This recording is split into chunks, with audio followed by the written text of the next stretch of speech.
So in this video, we're going to look at another two presets from the Arturia Jupitor pack, as I mentioned before, which is a pack that features 107 presets, or 128 if you get the premium version, which includes MIDI clips and WAV files, which is really useful, as I mentioned in the other video, because it allows you to go through the presets and find out which ones you like quite quickly, and also allows you to take the MIDI notes and swap and change them with different presets, or use them as a starting point for your own melodies and sounds. So let's have a look at the third preset that I've got up here, which is this pad, which is called Burn. So let you have a quick listen to this.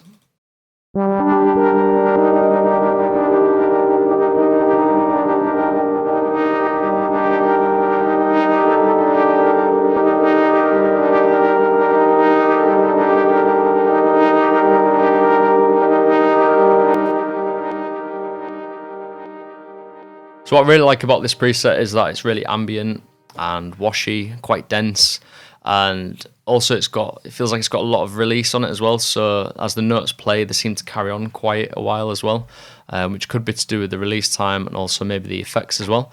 So let's dive in and have a look, and we're going to go through it the same way as we did previously with the other two presets, which is to start at the back end. I don't know why, but I just feel like with the Jupitor 8 it just feels more natural to go backwards instead of starting with the oscillators. So let's start with the effects section again, and on the effects we've got distortion, parametric EQ, and we've also got delay and a reverb setup. So again, let's switch everything off and we can go through and start to add these to see what they're doing in series. So it was pretty quiet with these effects off, so what I'm going to do is just put this utility on the master channel and just give it a quick boost until we put the effect on that's boosting it.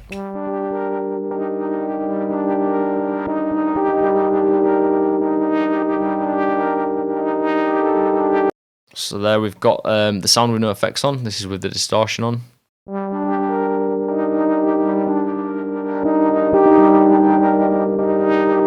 So it's just adding a bit of grit there, and then we've got the parametric EQ. I might have to be careful. Let's just turn this utility off and see if this is adding the volume. So it's adding a bit more volume, so we'll leave that utility off now. The parametric EQ. So what we've got going on here is we've got a low shelf cut, but then we're actually using the dry wet as well, so we're kind of bleeding some of the original sound back in. So have a listen to this.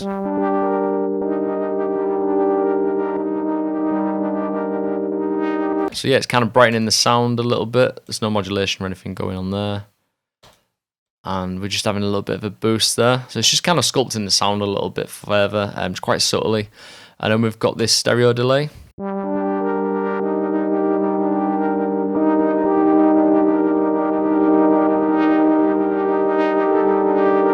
So there's a lot of feedback going on there, and the times for left and right channel are pretty similar. Yeah, we've got them the same. That's making it really washy.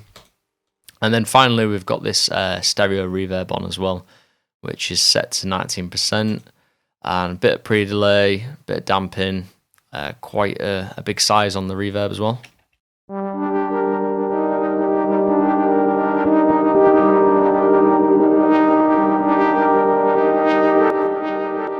So yeah, those effects are kind of making up the washiness of the sound, and also that reverb's just adding a little bit of gain at the end of the chain.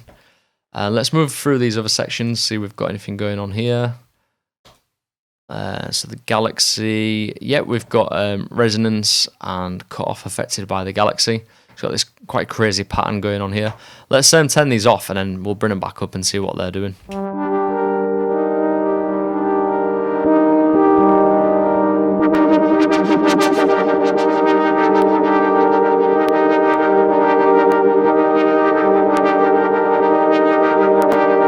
So that's really nice. That's kind of adding a lot of modulation to the filter and the resonance. Quite rapid, quite fast modulation going on there as well. And I'm just going to reset it so we can return all these back to where they were before we move on to the front panel. So yeah, let's have a look at the front panel. And again, we're going to start with the envelopes here. So the right one is affecting the VCA, and there's quite a lot of attack on this actually. So it's opening up quite slowly. So you get that kind of glide that goes up, which is really nice. And then decay is set to around here. And as you'll notice on both the filter and the envelope, they're quite similar. So they both open up at the same time. They both decay at the same time. And the sustain on each of them, so it doesn't go all the way back to 0 on the filter. It kind of sits around here. And again with the amplitude, doesn't go all the way down to 0. The volume stays up a little bit. So I'll just press this and you can hear it as it comes down.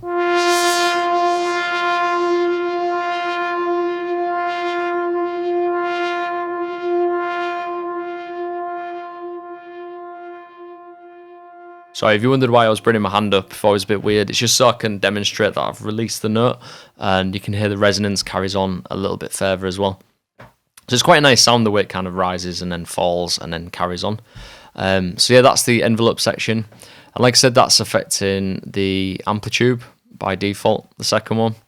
And the first one is affecting the modulation, sorry, not the modulation, the envelope on the cutoff opening as well.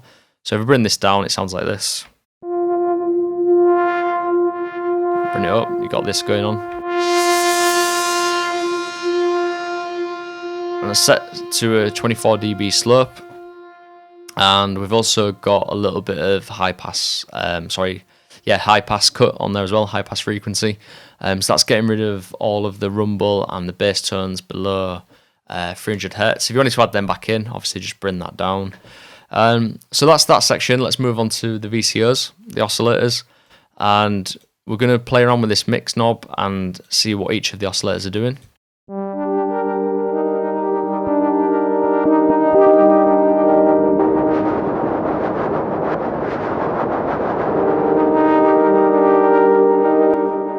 So yeah, we've got a sawtooth oscillator on VCO1, and on the second oscillator we've got some noise coming through there. Again, similar to another patch that we played around with, you can bring that noise in like this. So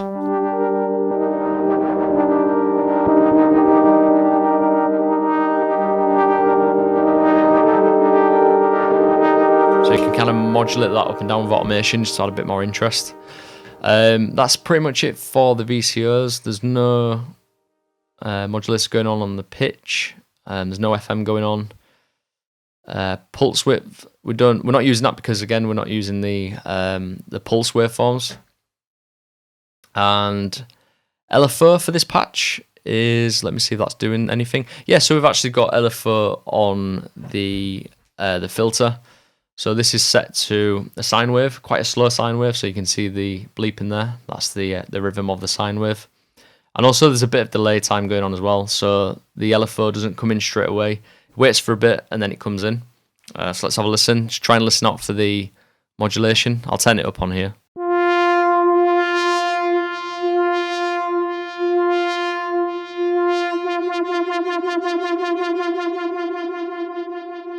Let's go again so you can hear that come in.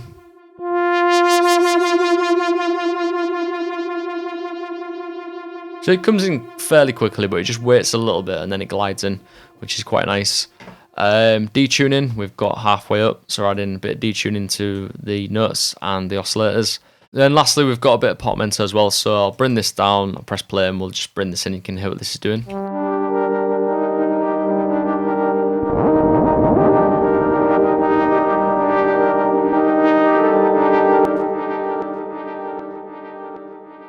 So there's some really nice glide in between the notes there. So that's it for the first patch. Let's move on to the second one. So this next preset is called Aloof, which is a pad as well. And again, I've got the MIDI notes set up here, so let's have a quick listen to this.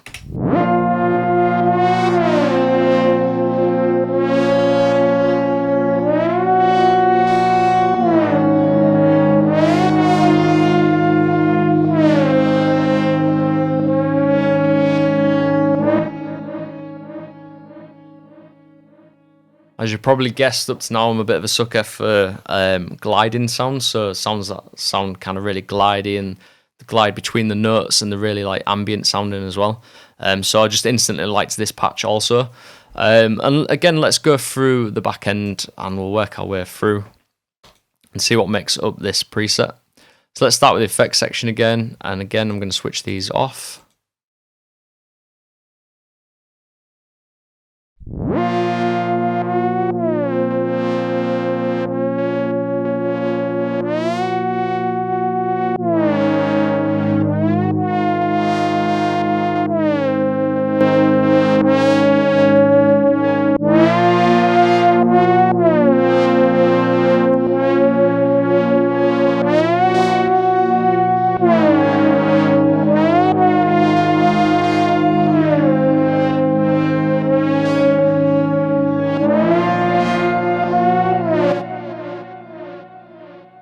So yeah, they definitely had more fitness, more width, and depth to the sound. So what we did there, we just added that distortion on, which is at 32%. So we're just adding a little bit more grit and character to the sound on the VCO. And then we've got the chorus flanger set up on the filter section. Again, that's just adding a little bit more width as well, a bit more depth. And then we've got stereo delay. With the feedback set up quite high, slightly different timings on each of the left and right channels, and it's not synced as well, which I thought was quite cool because it's not on time, but it feels like it is. You might have to change that a little bit maybe when you start to play around with the BPM, because this is set to 123 BPM, the original kind of file. So you might have to just play around with these timings a little bit. If you're playing with a faster track or a slower track. And then we move on to the reverb, which is set up quite standardly. I mean, actually, we're dampening it quite a lot, so we're just kind of focusing on the mid section of the frequencies. And again, as soon as I switched that on, it just made it wider. It's just a much wider sound, much more depth to it. And I think that's with a lot of these effects on here, just kind of adding that extra dimension to the original sound. Let's move backwards and see what else we've got going on. So here we've got VCF filter resonance on the aftertouch. So the aftertouch is on a keyboard, like most modern ones. You will have this little extra push. So when you push down the key and you depress it further, you've got a little extra spongy movement in there, and that's basically an extra bit of modulation that you can access. So yeah, as you press that on your keyboard, that is boosting the resonance a little bit more. And you can also program that in on MIDI clips as well. So if you go into the MIDI control section on there, you can access all of these sections, and you can access aftertouch and aftertouch and modulation as well. So things like the bottom of the keyboard where you've got this little pitch bend modulator, or some keyboards you have pitch and mod. You can access that within the MIDI clip if you've not got a keyboard to hand. So yeah, that's controlling a bit of the resonance. And then velocity, we've got high pass frequency cutoff and also the main filter cutoff as well. Let me just see if anything is happening on the MIDI clip itself.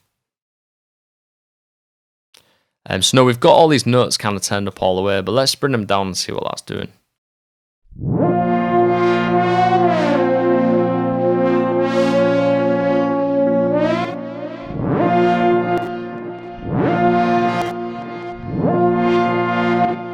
Very, very minute difference there.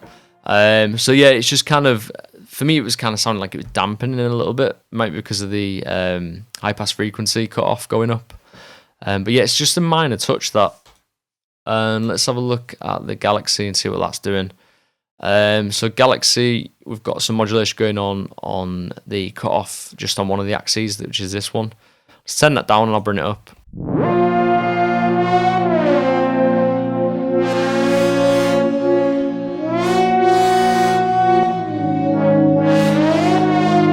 So it's kind of like mixed in with these different LFO shapes and rates. It's kind of opening and closing, but then it's also got a bit of rhythmic movement as it goes up and down as well, which is really nice.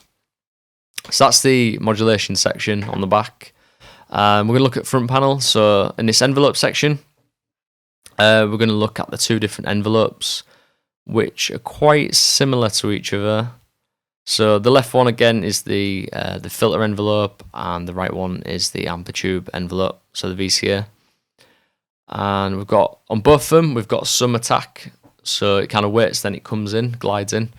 And decay is set quite high, so it opens up quite a lot. And then after a while, because it's like long sustain notes, the sustain drops around this point on the filter and this point on the amplitude.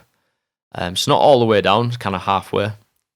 So let's have a quick listen to what that's doing actually. So as I hold the note.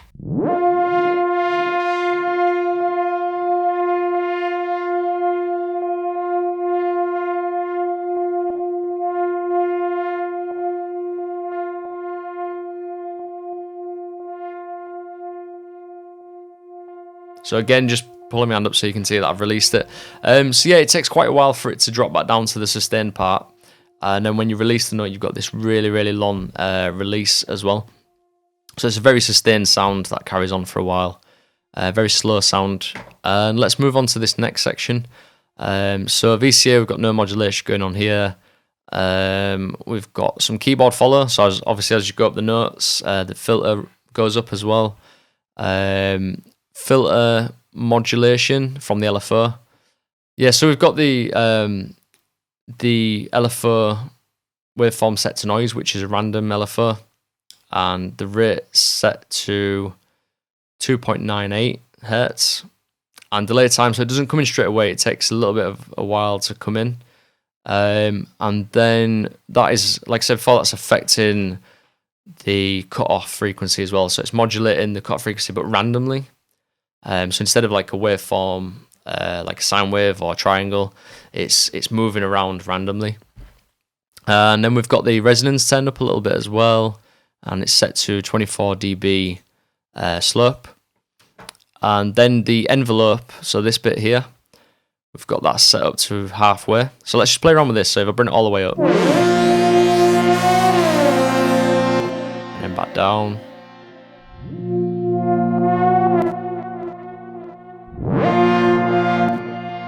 So you can change the effects of the envelope on the cutoff and how much you want that to go up with the envelope.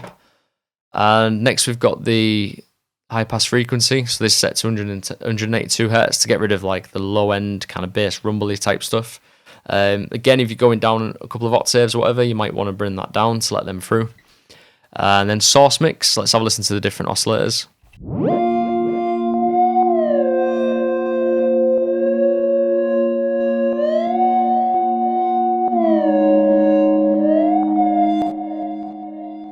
So there we've got this wave shape here, which is the triangle.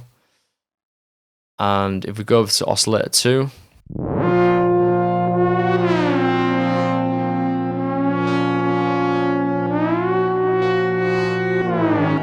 so oscillator 2 is sawtooth, and we've got it detuned quite a little bit over to the right, which is detuning the two oscillators. So the mix that you get between these two sounds like this.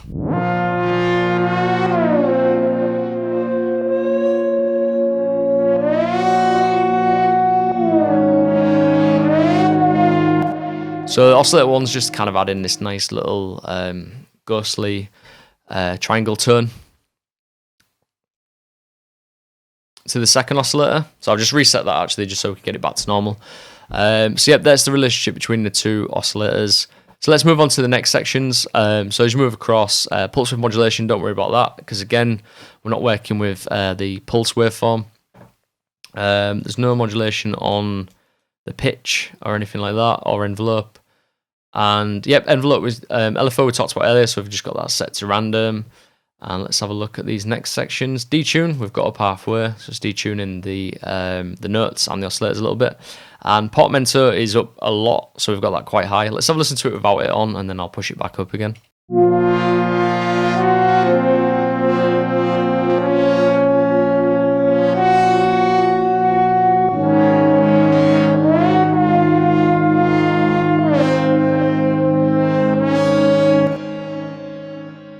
So much better with that glide turned all the way up. It's quite, it's really rigid sounding once you bring that down. It just kind of, the notes just chop, they don't glide into each other.